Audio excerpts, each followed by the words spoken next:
오늘 우리에게 주시는 하나님의 말씀은 출애굽기 9장 13절에서 21절의 말씀입니다.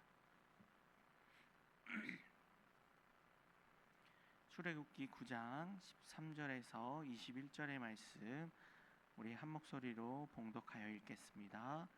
여호와께서 모세에게 이르시되 아침에 일찍이 일어나 바로 앞에 서서 그에게 이르기를 히브리 사람의 하나님 여호와의 말씀에 내 백성을 보내라. 그들이 나를 섬길 것이니라.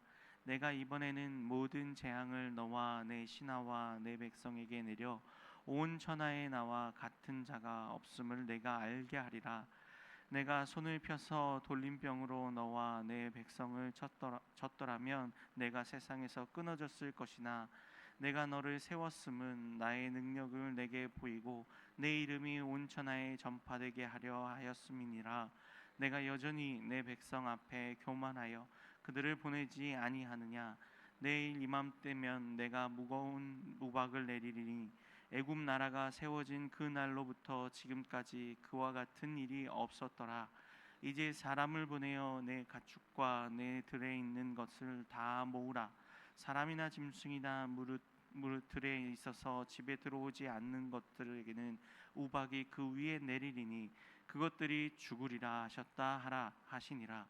바로의 신하 중에 여호와의 말씀을 두려워하는 자들은 그 종들과 가축을 집으로 피하여 들였으나 여호와의 말씀을 마음에 두지 아니하는 사람은 그의 종들과 가축을 들에 그대로 두었더라.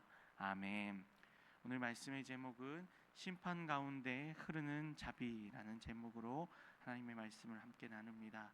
이제 오늘 하나님께서는 일곱 번째 재앙으로 이 애굽 땅 전역에 우박을 내리시겠다라고 말씀하십니다.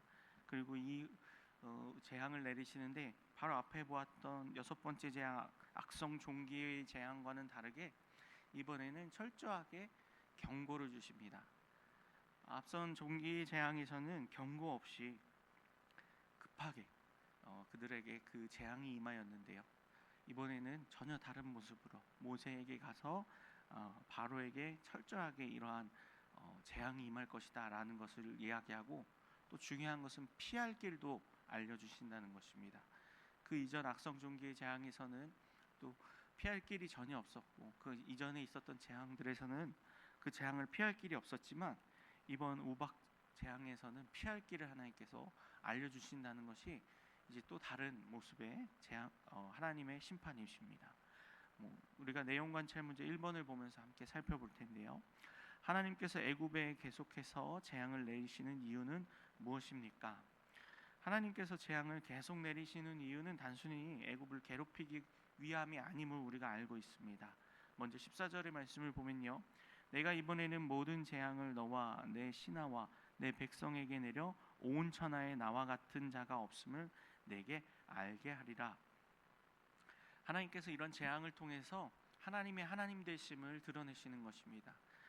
이 바로와 또 바로의 신하들과 애굽 백성들이 하나님을 멸시하고 하나님은 히브리 종들의 신에 불과하다, 우리의 신보다 약하다 이렇게 생각하는 그런 우상을 섬기고 헛된 것들을 섬기는 자들에게 하나님의 하나님 되심을, 온 천하에 하나님 이외에는 신이 없음을 보여주시려는 하나님의 방식이시고요. 또 16절을 보면요, 내가 너를 세웠으면 나의 능력을 내게 보이고 내 이름이 온 천하에 전파되게 하려 하였음이니라. 16절을 보면요, 하나님께서 참 하나님이심을 드러내는 그런 대목이 나오고, 더 중요한 것은 하나님의 주권을 매우 강하게 보여줍니다. 바로가 하나님의 계획을 좌우하는 존재가 아니라 오히려 하나님의 뜻과 능력을 드러내는 역사 속의 도구 가운데 하나일 뿐이다.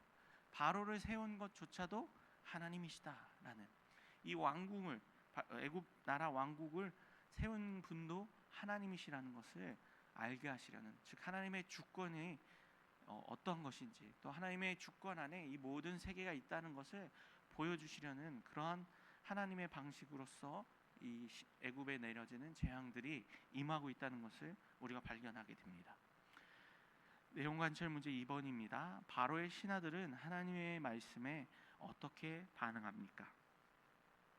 바로의 신하들 가운데 여호와의 말씀을 두려워한 사람들은 자기 종들과 가축을 집으로 피하게 했지만 하나님의 말씀을 마음에 두지 않은 사람들은 그대로 두었다는 것을 볼 수 있는데요. 20절과 21절을 보면요, 바로의 신하 중에 여호와의 말씀을 두려워하는 자들은 그 종들과 가축을 집으로 피하여 들였으나 여호와의 말씀을 마음에 두지 아니한 사람은 그의 종들과 가축을 들에 그대로 두었더라. 이렇게 극명하게 차이가 납니다. 하나님의 말씀이 똑같이 임합니다. 어떤 사람에겐 조금 임하고 어떤 사람에겐 더 많이 임하고 이런 것이 아니라요, 모든 애굽 백성들, 바로와 신하들과 애굽 백성들, 이스라엘 백성들에게까지 이러한 말씀들이 선포됩니다. 근데 중요한 차이점은 이 말씀을 들었느냐 안 들었느냐가 아니라 듣고 그것을 마음에 두었느냐 안 두었느냐입니다. 즉 하나님의 말씀을 듣고 그 마음에 하나님의 말씀을 둔 자, 즉 하나님을 두려워하고 경외하고 하나님 말씀의 그 무게를 아는 자들은요, 그 말씀을 듣고 실천합니다. 행동으로 옮긴다는 것이죠. 단순히 말씀을 들었으니까 내가 그걸 알아, 이런 알미 아니라요, 그 알면 그 들은 말씀대로 행하는 것, 하나님의 말씀대로 하나님이 요구하시는 대로 살아내는 것에 차이가 있습니다. 그래서 하나님의 말씀을 들었다는 사실 자체가 사람을 구원하거나 변화시키는 것이 아님을 우리가 깨닫습니다. 오히려 그 말씀대로 순종하고 행하는 사람들이 그 말씀의 영향력 아래에 있는 것이죠.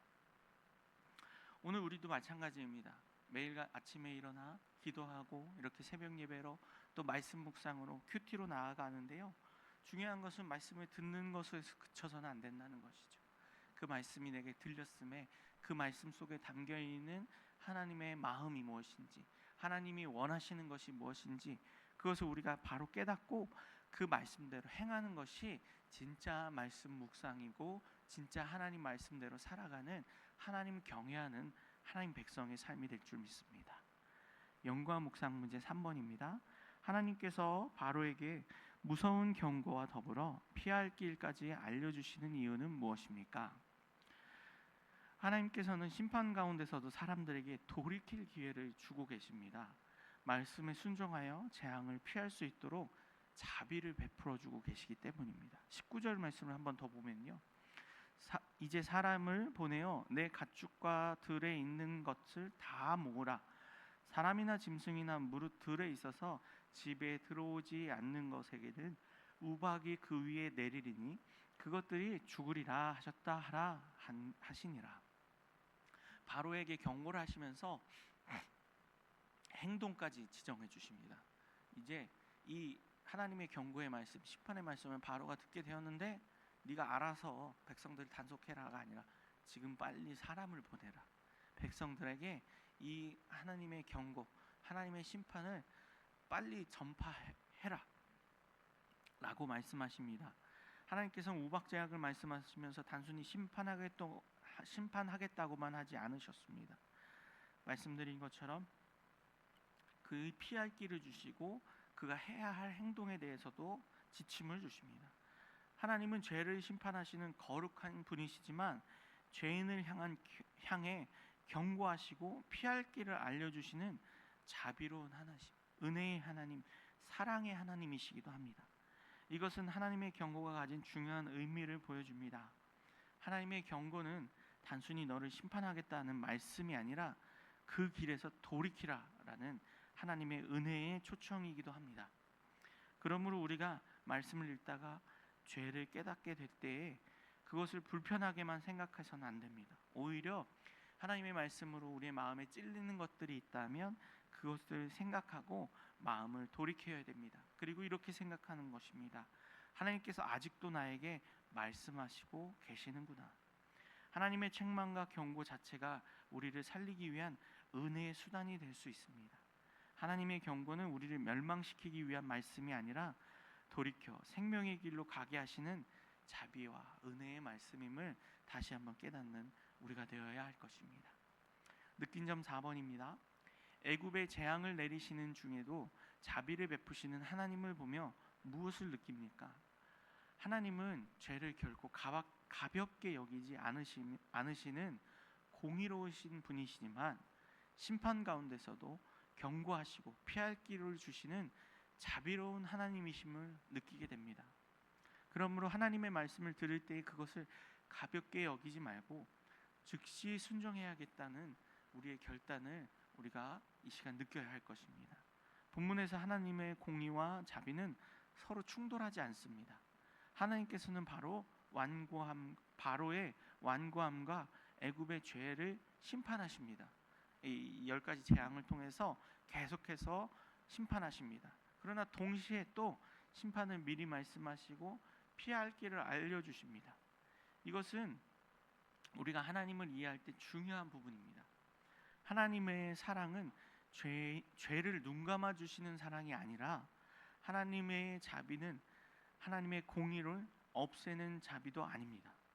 오히려 하나님의 공의를 더 드러내시면서 동시에 하나님의 사랑을 선포하는 사랑입니다. 하나님은 거룩하시기 때문에 죄를 심판하시고 또한 은혜로우시며 자비로우시기 때문에 죄인들에게 돌이킬 기회를 주십니다. 그리고 이것은 궁극적으로 예수 그리스도의 십자가에서 가장 분명하게 나타났습니다. 십자가에서는 죄에 대한 하나님의 공의로운 심판과 죄인을 향한 하나님의 놀라운 사랑과 자비가 함께 나타납니다. 하나님께서는 우리의 죄를 가볍게 여기시는 것이 아니라 그 죄에 대해서도 철저하게 심판하시고 경고하시고 그 대가를 치르게 하시지만 동시에 그 죄의 결과를, 그 대가를 하나님이 대신 당하십니다. 예수 그리스도를 통하여서 그 죄를 하나님이 예수 그리스도께서 대신 받으시며 그 의로움을 우리에게 전가시켜 주신 것입니다. 그래서 우리가 의롭게 된 것이고 그 하나님의 은혜와 자비를 받게 된 것임을 기억해야 합니다.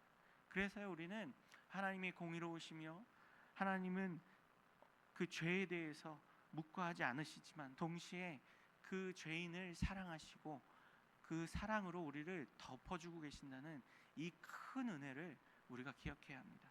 세상 어디에서도 이런 공의와 사랑, 자비가 동시에 있을 수는 없습니다. 그러나 하나님만이 오늘 우리의 삶 속에서 또 우리를 향하신 구원 계획 속에서 이 공의와 은혜를, 자비를 함께 보여주고 계신다는 것을 우리가 기억하며 그 하나님을 섬기며 경외하며 사랑하며 살아가는 오늘 하루 또 우리가 되어야 할 것입니다. 결단과 적용 5번입니다. 하나님께서 내게 경고의 말씀을 주신 적이 있다면 그때 내 영적 상태가 어떠했는지 돌아봅시다. 은혜에 대해 순종으로 반응하기 위해 결단하고 실천할 일은 무엇입니까? 하나님께서 말씀을 통해 나의 잘못을 깨닫게 하셨을 때 우리의 모습을 한번 떠올려 보시기 바랍니다.